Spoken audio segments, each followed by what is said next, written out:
Saat ini memang kami sedang menerima banyak sekali minat dari perusahaan eh, asing yang ingin memindahkan produksinya di Indonesia karena memang ada eh, dampak yang luar biasa dari Undang-Undang Cipta Kerja, kemudian dengan iklim usaha yang semakin membaik dan daya saing yang kita ciptakan untuk iklim usaha industri ini semakin meningkat. Nah, ini yang membuat banyak industri tertarik untuk masuk ke Indonesia.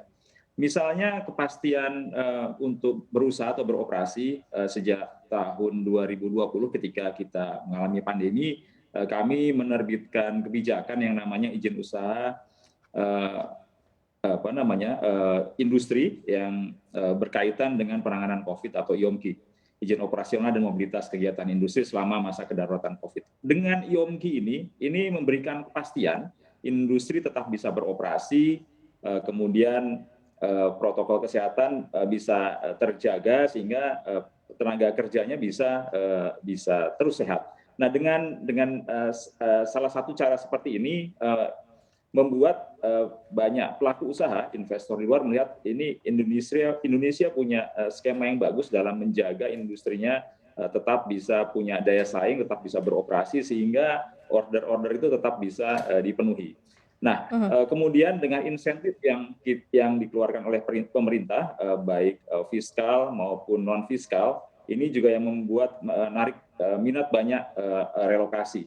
Termasuk ketika kita merealisasikan harga gas untuk industri, harga gas bumi untuk industri ini menjadi lebih murah, sehingga banyak sekali perusahaan yang ingin masuk ke Indonesia untuk berinvestasi di Indonesia. Unit-unit usaha apa saja yang tertarik nih untuk memindahkan pabrik atau merelokasikan ke Indonesia sejauh ini nih, Pak Eko, update-nya? Kalau dari sisi nilai, memang kegiatan yang bersifat hilirisasi, baik dari sumber daya alam ini semakin banyak masuk ke Indonesia. Kalau kita lihat dalam 5 tahun terakhir, banyak sekali smelter yang dibangun di Indonesia dengan memanfaatkan sumber daya alam yang ada di Indonesia. Nah, ini yang kita harapkan, nilai tambah dari sumber daya alam ini bisa kita dapat di Indonesia sendiri.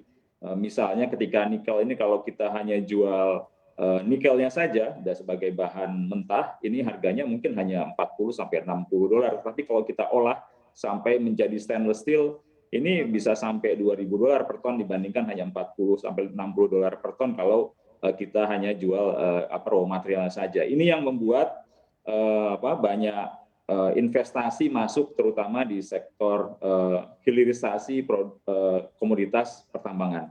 Nah, dengan kita bisa memfasilitasi banyak investasi masuk ke Indonesia, seperti contohnya di Morowali, ini dampaknya luar biasa terhadap pertumbuhan di daerah.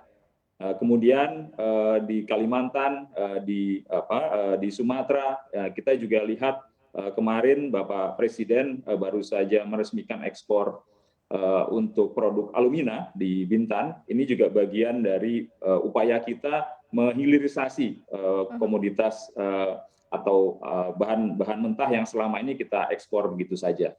Dan dengan iklim usaha yang kita buat sebaik mungkin, dengan fasilitas yang kita siapkan, ini yang membuat semakin banyak yang tertarik masuk ke Indonesia. Oke, Pak Eko, kalau kita lihat ini kan juga mengundang potensi serapan tenaga kerja ya yang cukup baik tentunya di Indonesia dengan adanya relokasi pabrik asing ke Indonesia. Nah, ini akan seperti apa nanti gambarannya nih serapan tenaga kerja yang bisa didapatkan di tahun 2022 atau sampai ke depannya terkait dengan relokasi ini? Dari rata-rata serapan tenaga kerja sektor industri, tenaga kerja baru dari mulai tahun 2015 sampai dengan tahun 2018, ini rata-rata sekitar 680.000 orang per tahun. Tetapi ketika kita masuk ke hilirisasi tadi produk-produk mineral, ini justru semakin banyak.